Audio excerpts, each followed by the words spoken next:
Hello everybody, my name is Tono, I have opinions, and I'm about to tell you them. I haven't been on camera in this sense in years, so just bear with me.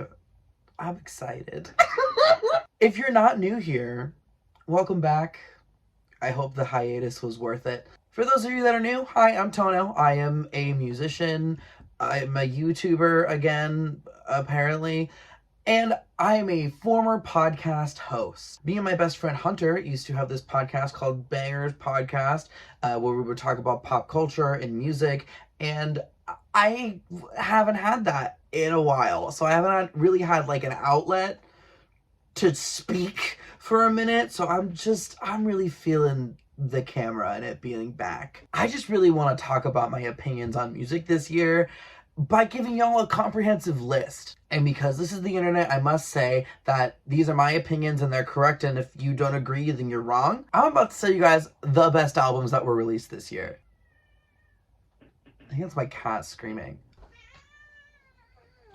She also really wants to hear the opinions. Now, because I'm me and I've recently been officially diagnosed with autism, I have to give you more than just a list. I'm giving you my top EPs of the year, 4 of them,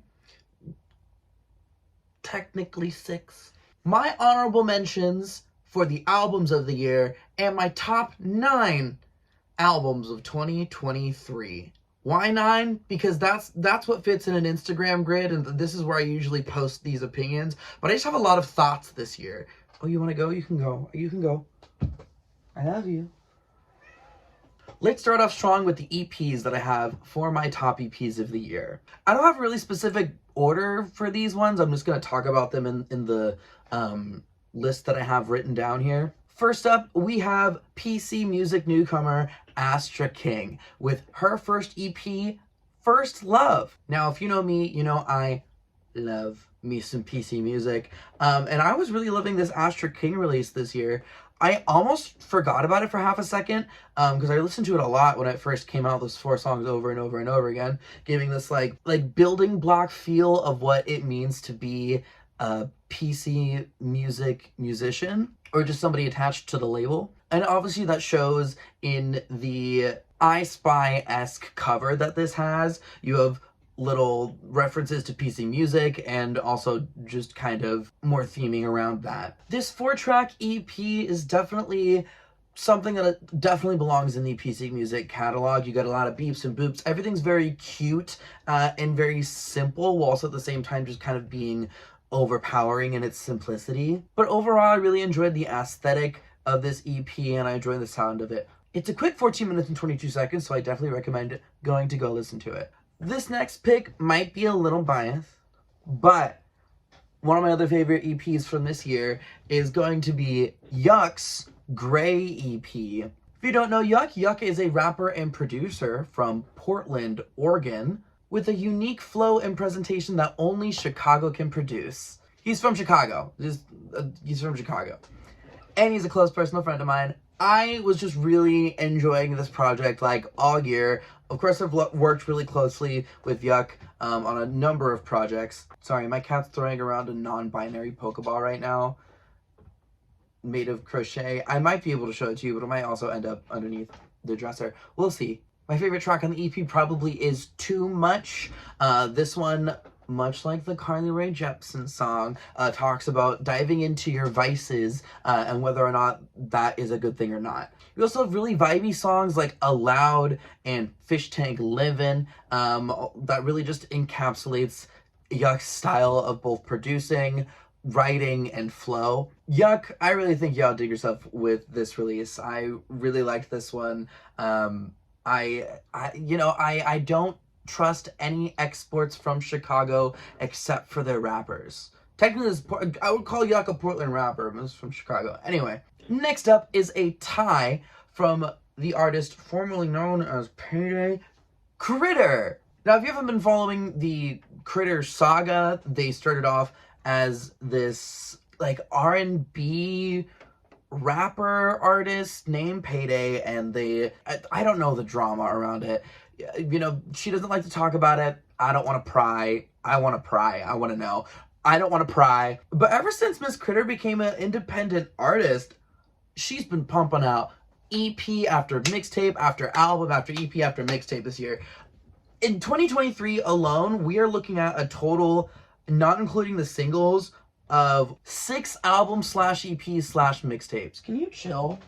She's been making this kind of mixture of like hyperpop and this like new wave of electronic trap hip hop that we've been getting. About my 2 favorite releases that she's done this year have to be A Wolf to a Spider, which was the first introduction to Critter, and Foolhardy. A Wolf to a Spider is a perfect reintroduction to this artist with an entirely fresh light from this SoundCloud hyperpop trap opener hand-me-downs to this like punk house party anthem Pink Cup at the end. This is just a really solid debut, if you want to call it that. There's even a fucking Owl City interpolation in here. No one streamed Interlinked enough. That was Fireflies into Her Mind.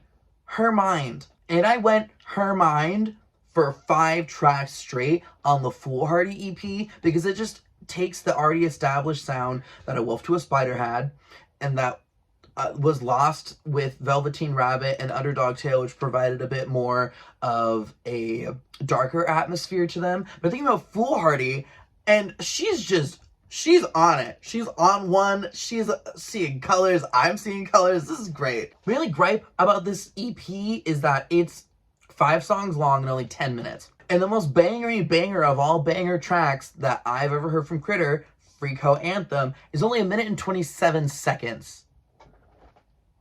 Girl, I know that's how streaming works nowadays. I know that's how Gen Z likes to make music. I am Gen Z, technically. I'm a bit on the older side. I'm 25, and I don't know how old she is.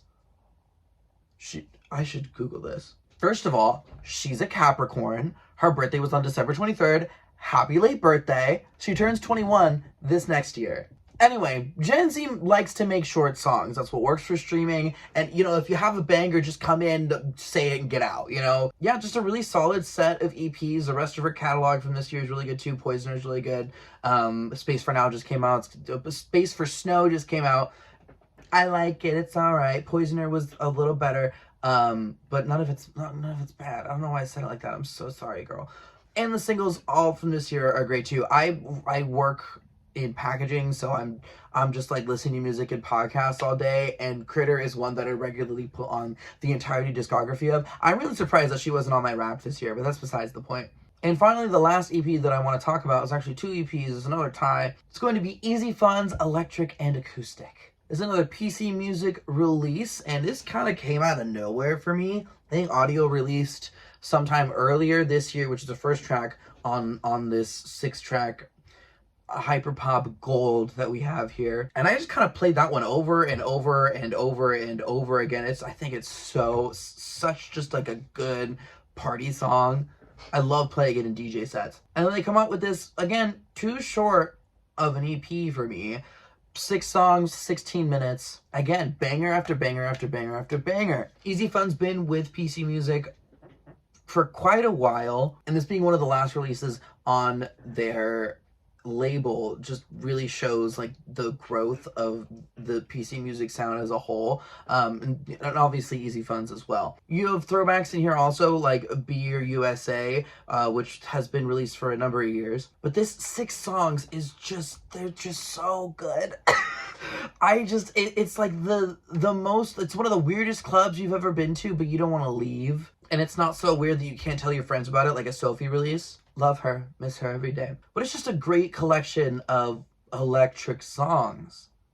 And then we get to acoustic, which is not acoustic at all, but is amazing. Originally, I thought this was going to be just like all acoustic versions of all the songs from Electric, because you start off with the single Audio, in parentheses, All I Ever Got. You essentially get 6 brand new tracks, because the way that Audio, All I Ever Got is presented is so drastically different from Audio that they're not the same song anymore. Sure, they have the same lyrics, they get stuck in your head in the same kind of ways, but acoustic really just shows the range and prowess of Easy Fun. From the new rendition of Audio to more instrumental tracks like They're So Smart or the hard rocking Damaged 3, the way that he uses an acoustic guitar and really just crunches it and absolutely smothers it in all kinds of effects is actually very inspiring. And I often like to think of electric and acoustic as just one full project. Whenever I listen to it, if I'm going to listen to electric more often than not, I'm going to put acoustic right after it. But that is it for our EPs segment of this. You know, technically those all can fit in a square, so that's how I'm going to present it on Instagram. And now we get into our honorable mentions. And by our, I mean mine, because these are my opinions and they are all correct. First up, I have Hannah Diamond's Perfect Picture. I can never remember if it's Perfect Picture or Picture Perfect. Hold on. Perfect Picture. When this one dropped, this one was like, I put this right into my top like 4 because I was so sure this one was gonna make it through to the end of the year. But upon repeated listens, I did have to bring this one down a little bit. Now, don't get me wrong, every single piece of music that I'm going to be talking about today, I love as a whole. There are parts that I may not like, but, you know, if I'm talking about it, that means I want you to go listen to it. Perfect Picture makes me feel like a girl yearning. And that is amazing to me. It's just so specific. Like, I feel like I am a girl like with a CD player, right? And Tiger Beat magazines, and I'm listening to I got all of those because I am living in 2023 and I like to be nostalgic for that, even though I didn't live through that time. You know what I mean? I don't know if I know what I mean, but I know what I mean. You have songs like Affirmations, which is very literal, just kind of manifesting all the positivity in your life just by just repeating just like all these things over and over again. Or something like Impossible, which really speaks to me on a spiritual, emotional, physical level, you know?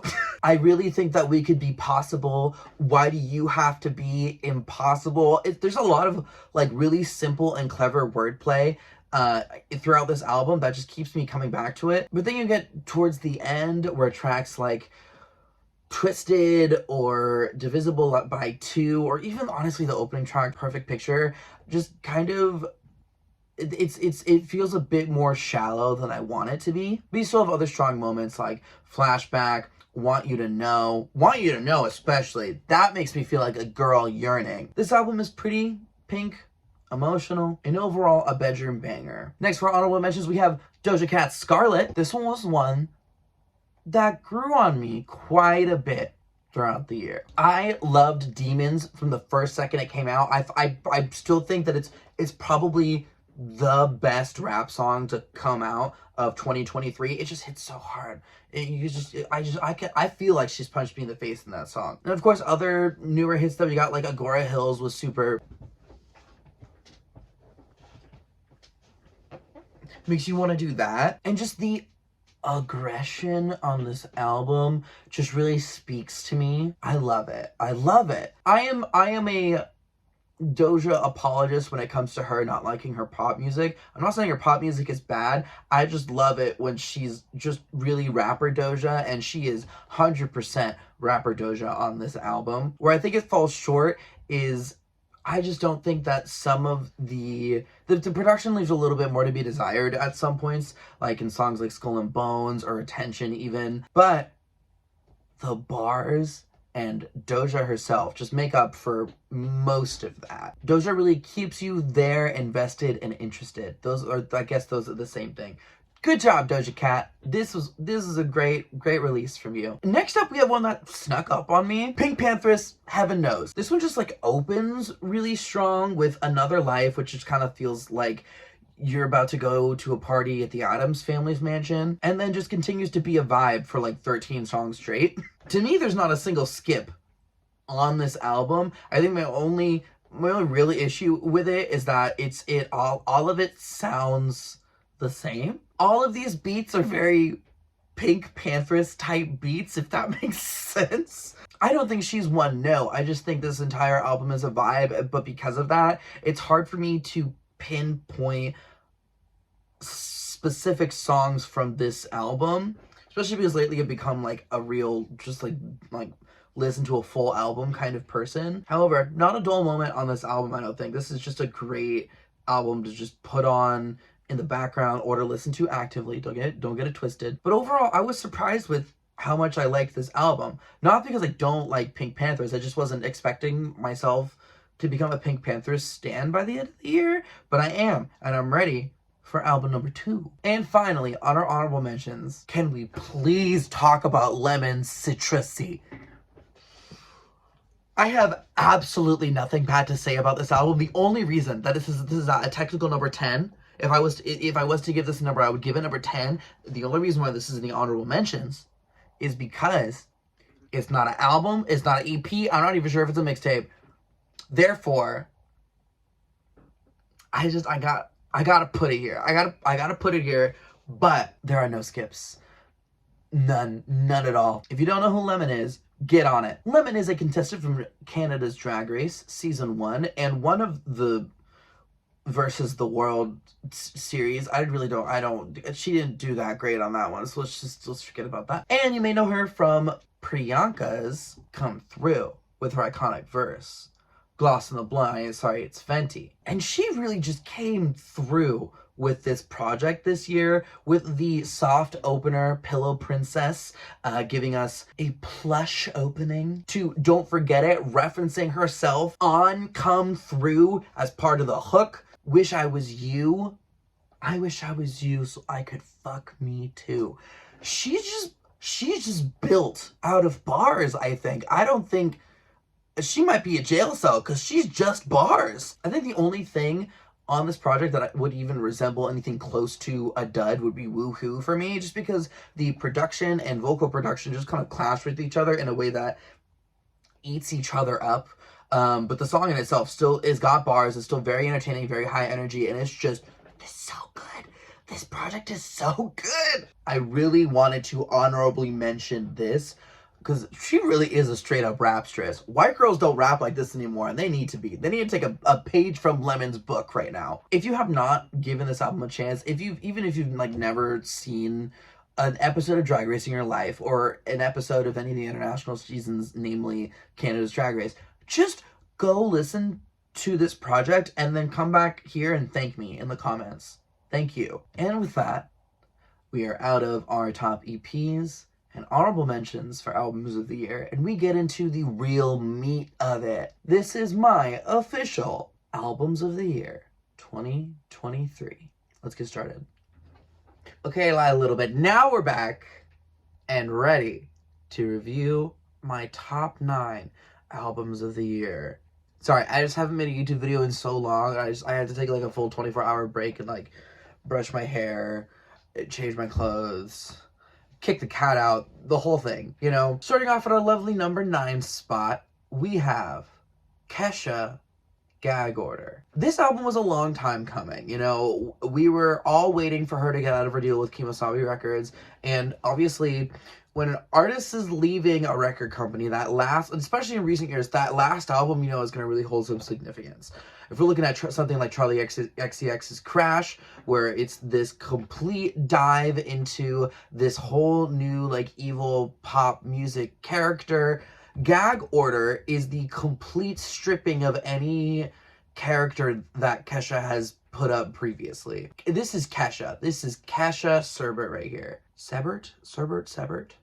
Yes. If I had to describe this album, which I do because I'm here, I would equate it to when someone who isn't an asshole is telling you about their ego death, right? But here, Kesha is truly describing experiences that have fundamentally changed her as a person, and she's just tired. She's tired. She's emotional. She's traumatized. The album itself, of course, deals with themes of self-worth and making it through the trauma. The ending lines of Something to Believe In and Fine Line are two things that stick out to me the most. Something to Believe In ends with her saying, I can't believe I'm still alive. With everything she's been through, you know, I almost can't believe it either. And I'm glad she's here. Or Fine Line ending on the ominous and impactful, but hey, look at all the money we made off me. Obviously, with the lead singles from this album, Fine Line and Eat the Acid, we all knew this one was going to be a really big departure from what Kesha has done before, even bigger than the departure that Rainbow had to her previous sound. If Rainbow was what happens right when you get out of a traumatic experience, and High Road is what happens when you feel like you've gained your power back, Gag Order is what happens when you truly accept all that's happened to you and process that as a person. Throughout the album, we get all these really dark, wet drums over these ominous synth and drone sounds, as well as interludes sprinkled in by people like Ram Dass. I really love the entirety of the message of this album. I love how Kesha sounds on it. You can really tell a lot of these are just kind of raw vocals, especially in something like Living in My Head, which is really basic kind of plucky, strummy guitar, and then Kesha really just going in on her vocals. And honestly, I bet she was like, let's just not do a second take. Let's just stick with that. And by her, I mean her audio engineer, because I do remember in interviews her saying, like, I really, really want to put auto-tune on this. And he's like, wait, let's hold up. Let's take off some auto-tune. And then let's see what it sounds like if we just, like, said fuck it, we ball. And then of course Peace and Quiet comes in with all the auto-tune in the world. For me, my top 3 tracks on this album, which I'm gonna be doing that, by the way, the honorable mentions and the EPs, they just get mentions of tracks I like. For Gag Order, it is Only Love Can Save Us Now, Eat the Acid, and Happy. Number 8 is Skrillex, Don't Get Too Close. Now, if you're in the know, you'll know that Skrillex put out 2 albums this year. In the process of making these albums, his mother did unfortunately pass away, which is one of the reasons why we haven't gotten a full Skrillex LP in many years. So you know what? He said, I'm gonna give all of it to the people. I enjoyed Quest for Fire. I enjoyed it. It's not anywhere on this list, really. I think it has some strong standouts like Ratata, Leave Me Like This, Hazel Theme, and its sample of Hilary Duff as Lizzie McGuire in the Lizzie McGuire movie, the song What Dreams Are Made Of. But overall, it's just not my cup of tea. I feel like Skrillex created that album for the real, like, electronic music snobs. You know what I mean? I'm just here to have a good time, which is why Don't Get Too Close is my number 8 pick of this year. It is just a fantastic compilation of pop music that really isn't trying that hard to push the envelope. Like, a lot of these songs are just really fun. Like, Selecta, for instance, is a super cool, almost reggaeton kind of beat. We got the new breakup anthem, Bad For Me. You're bad for my health. Yeah, you're bad for yourself. Girl, you should be with someone else. And really, a lot of this album feels like all of these artists and the people that are writing the songs putting themselves in the shoes of their younger selves instead of writing just to appease the youth. I feel like sometimes when you have older producers and older artists who are trying to relate to the youth, it can come off a little shallow or really just miss the mark. But there's a certain authenticity and nostalgic feel to the way some of these songs are written. Bad For Me in its really simplistic rhymes and its hook. The Pink Panthers feature representing the Gen Z queen. 16-year-old Prentice on 3 a.m. Wait, I'm just listing actually the young artists. Wait, hold on. That's how you know this is for the kids. You know what I mean? This is for the kids. But I think specifically BB Bo Riley on the track Don't Get Too Close, it really just feels like if you and your best friends are smoking in the garage, you got your hands on a DAW somehow, you created this cool beat, and you're like, let's just sing whatever. What are we feeling today? What are we feeling right now? Sometimes I feel like the school day won't end, and my mom hates me. She thinks I'm depressed. It reads like a Tumblr poem, and I feel like I'm reading it through the eyes of my 14-year-old self, so I get it. I'm just a really big fan of the way this album makes me feel like I'm back in high school somehow, but like in the good way, and like the hanging out with my friends that I'm still somehow friends with now, smoking in the field next to the school. You know what I mean? My favorite songs for Skrillex's Don't Get Too Close are Way Back, Bad For Me, and Don't Go. Don't listen to the haters. This one's great. Go give it a listen. We're gonna have a lovely time with number 7.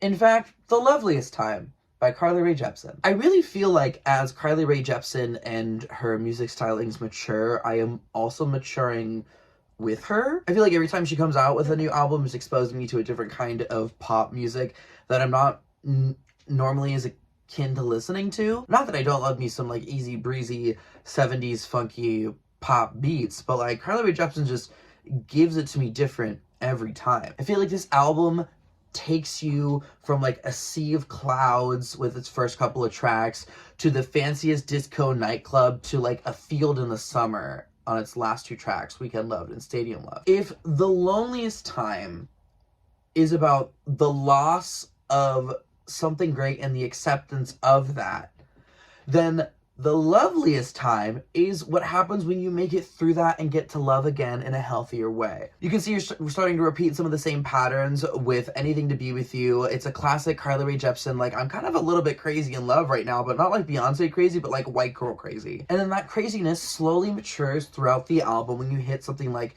Shy Boy, which is a super, like, despite it being called Shy Boy, it is a super confident admittance of affection. I also really loved the direction that she went with this sister project to The Loneliest Time. Of course, if you've been on the what are Carly Rae Jepsen stands called? Jepsies. For a brief period in 2015, we were called the Carly Fries. Okay, we'll just call them people with immaculate taste. How about that? Anyway, if you've been a fan of Carly Rae Jepsen for a while, you know that she releases an album. A year later, she puts out a side B and just calls it the side B, right? But she did say this time she wanted to present it in a different way, so instead of a side B, it's really just like a sister project. And I think these are two lovely halves of the same coin. Like, these are two very good, very solid pop albums, but I do think The Loveliest Time takes the cake on the two. My favorite songs on this album are Psychedelic Switch, Shadow, and Collage. Alright, we are now down to our number 6 on the top 9 albums of the year, and TK Maidsa's Sweet Justice takes it. TK Maidsa is my fucking girl. You could also call this Last Year Was Weird Volume 4, and I honestly would not be mad. TK Maidsa has created what feels like to me a kingdom of a soundscape. When I'm listening to Last Year Was Weird Volumes 2 or 3, I am in the center of her reign. Sweet Justice takes the soundscape that was created for those two EPs and just completely blows it up. She's going as hard as she did on her songs like Awake or Grasshopper, but in a completely different direction. And she's perfected the sound of her more softer R&B tracks like Cashmere or Breathe. I really think TK Maidsa is an innovator when it comes to her delivery and unique blend of R&B, dance house, and rap. Every time I listen to it, it just feels so fresh. This whole album is really a vibe, and it does really feel like a reward for being a stan of her all these years. I've been there since, you know, not since Switch Tape, but I've been there since her DKLA by Troye Sivan feature. I was there since then, and she gagged me. And now I just feel like I'm in the cool kids club just because I've just really been listening to her for forever, and this album feels so sweet. My favorite songs on this album probably have to be Love and Other Drugs, which, tell me if I'm crazy, but this song is just High by the Beach by Lana Del Rey, but make it better, right? I'm right. Don't tell me that I'm wrong. Out of Love and Love Again, which it just gives me Spy Kids 2 vibes. I can't explain it, but it gives me Spy Kids 2 vibes. Like the score. Do you want to know what number 5 is? I want to know what number 5 is. In the number 5 spot, we have Soft Rock by Thy Slaughter. This is a collaborative project by head of PC Music's A.G. Cook and Easy Fun. I don't think this is their last release on this label, but it's definitely a perfect swan song to PC Music as a whole. Now, Thy Slaughter's last release, well, like, they got like 2 releases, I think. But really, we've only gotten about 3 tracks from them. We've gotten Bronze from the PC Music Volume 1 compilation. We have the Demonic remix from Unlimited Ammo Infinity by Namasenda, and their IDL remix as well. So I could have never predicted from those 3 tracks we would have gotten this band right here. From the second this album starts, you know it's gonna take you in this entirely other world. PC Music in itself is already otherworldly, but the entire landscape that they've created here is just so unique and very inviting. If you followed them on Instagram and on their website, there was this whole kind of overarching narrative that was almost like a D&D game. Soft rock puts you in a fantasy world. And where there is soft rock, there is hard pop. You have the ear-splitting sentence that is the opener of the album. You have the weighted and broody heavy with some Charli XCX vocals in the background. You have the cry for help that is don't know what you want. And the beautiful reminiscent story that is Fountain. Of course, we also have a Sophie writing credit on here, so like, I couldn't not put this on the top 9 list. I truly don't feel like we've gotten a hyperpop blend of genres utilized like this since 100 gecs. While 100 gecs takes more of the electronic, ska, and hardcore aspects, you have soft rock here really just pushing it with all of the rock instrumentation and the complete fuckery of sound that is hyperpop. My favorite tracks from this album are Lost Everything, Bullets, and Heavy. Now, the number 4 spot goes to Something to Give Each Other by Troye Sivan. Speaking of artists that I feel like I'm maturing and growing up with, I have been following Troye since the TRXYE days. I have a TRXYE CD. I have the original Wild EP CD. I used to have a whole bunch of sweaters, and I don't know where they went. My Blue Neighborhood, I know, got too small for me, but whoever has my Wild sweater that was a 2X, I'm coming for you. I know one of you has it. Anyway, I feel like a Troye Sivan album always comes in at a time of my life where I feel like I can really relate to it. We have Blue Neighborhood being all dark, depressing, and broody. We have Animal being daddy issues, and Something to Give Each Other.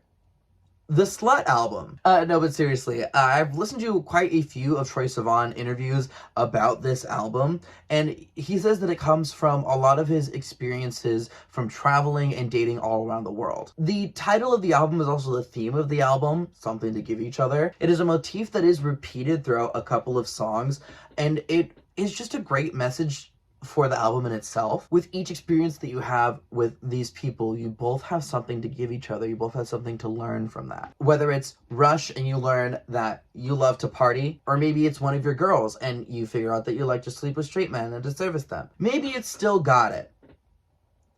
Oh my God, Still Got It. That one just, imagine walking into a room and then seeing one of your exes and being like, damn, I know why we were together. Fuck you. I just think this is a wonderful, wonderful pop album and probably has my favorite sampling from this entire year.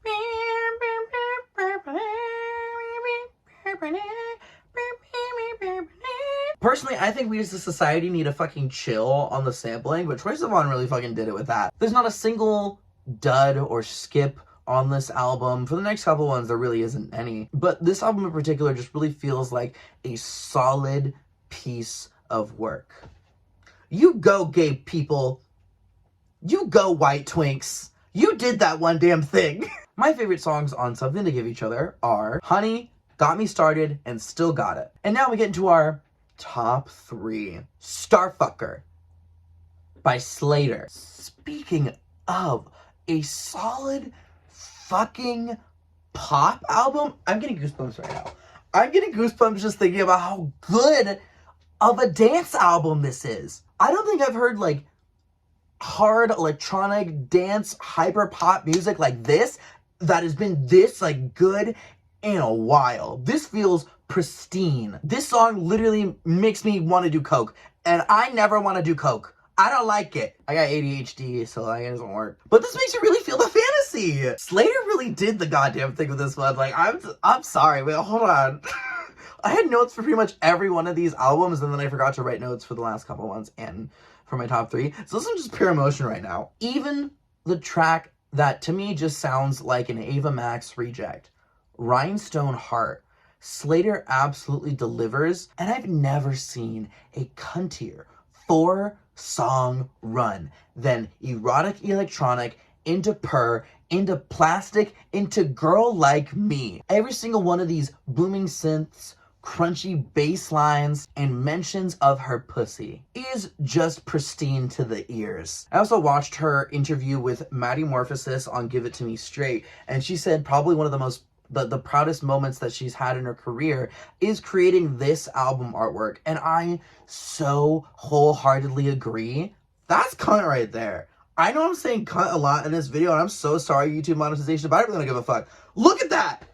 Would you not also say cunt to that? Starfucker is just a beautiful, beautiful piece of dance pop music. Not the deluxe version, though. I didn't really like the deluxe version. I don't think the deluxe tracks really added a lot to the album, and the Starfucker deluxe album artwork, somehow not as good, even though it's pretty much the same artwork. It's just so strong. My favorite tracks on this album would have to be 3 out of that 4 song run: Erotic Electronic, Purr, and Plastic. Our number 2 spot goes to two very hot men, Man on Man, Provincetown. Now, I might be a little biased because I've seen Man on Man live a couple of times now. They have amazing stage chemistry, and they made me like rock music. Okay, that's not entirely true. Rina Sawayama did that, but goddamn did Man on Man have a part in that. This album feels like if you're hooking up with somebody at the minimum age 45 and they are talking about their experiences as a gay person, but they get it.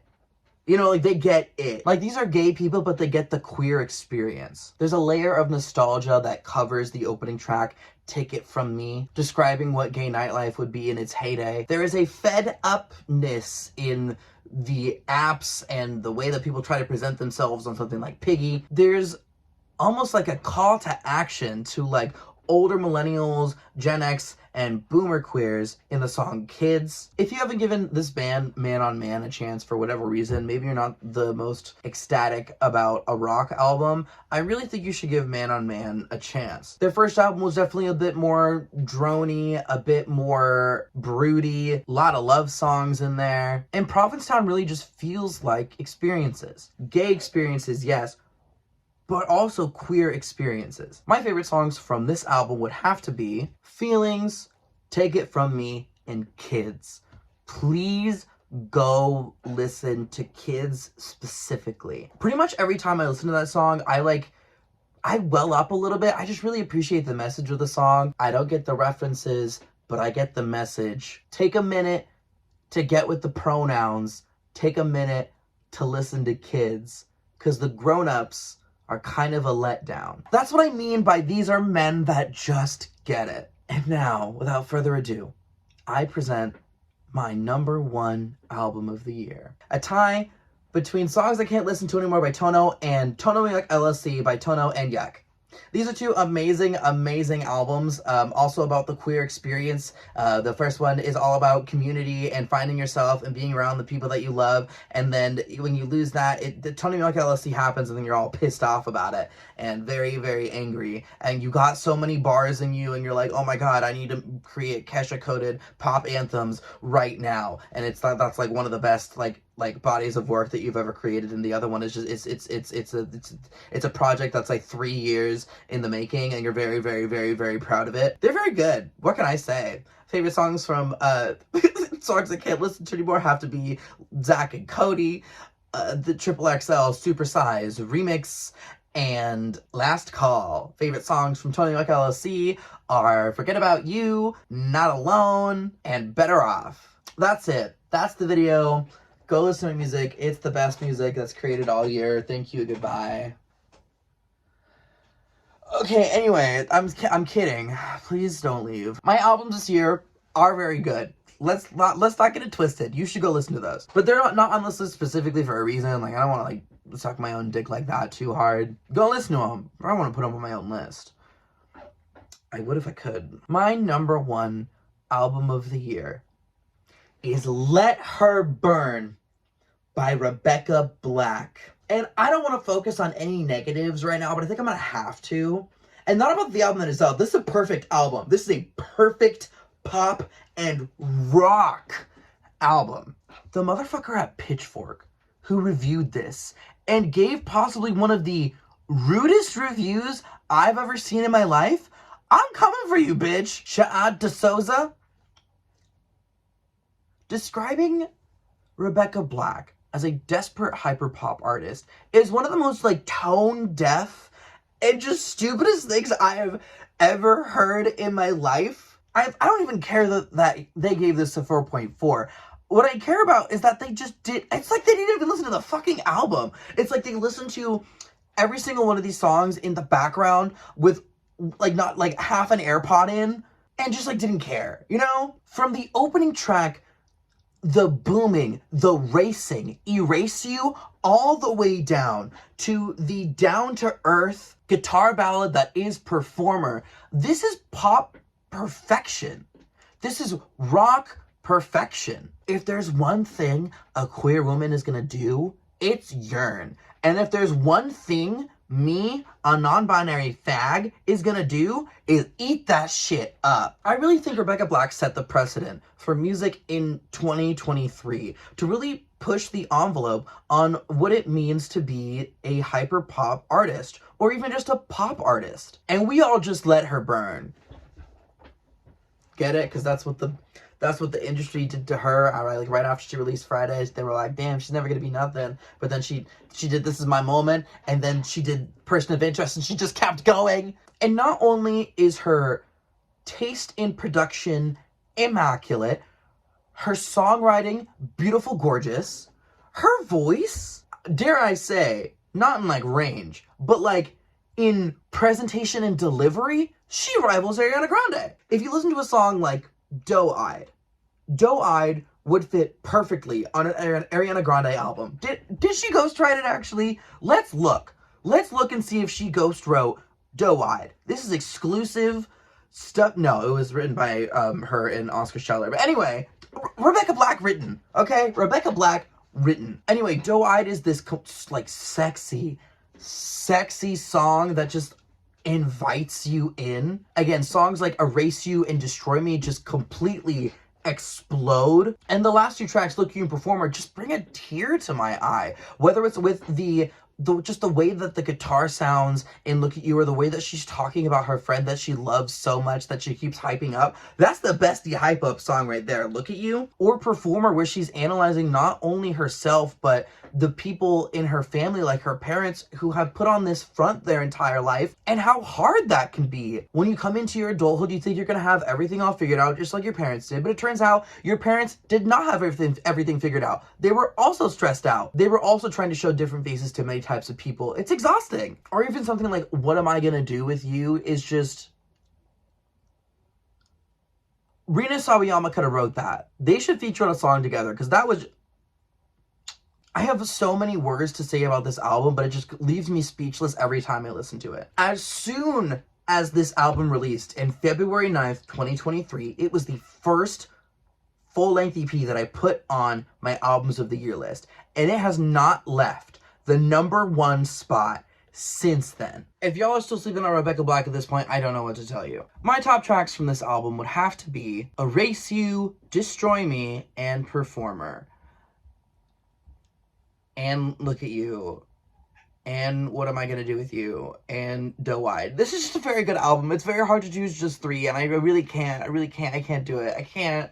Just go listen to the damn album, please. And with that, those are my top 9 albums of the year, as well as my honorable mentions and my top EPs of the year. If you want to check them all out, I'm going to leave a Spotify playlist in the description. If you don't have Spotify, I'm so sorry. I don't know what to do for you. Honestly, at this point, I don't even know if I want Spotify anymore. I kind of want to be a title girly, you know what I mean? But thank you for watching my first YouTube video in a very long time.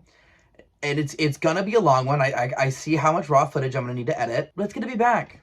And it's good to say my opinions and be completely right about them and not hear any criticism or judgment. Please only say nice things in the comments down below. Be sure to give this video a like if you liked it. Be sure to subscribe if you subscribed it. And be sure to listen to my music on all major streaming platforms. That's T-O-N-A-O with the tilde silent. We say it all, so it's just Tono.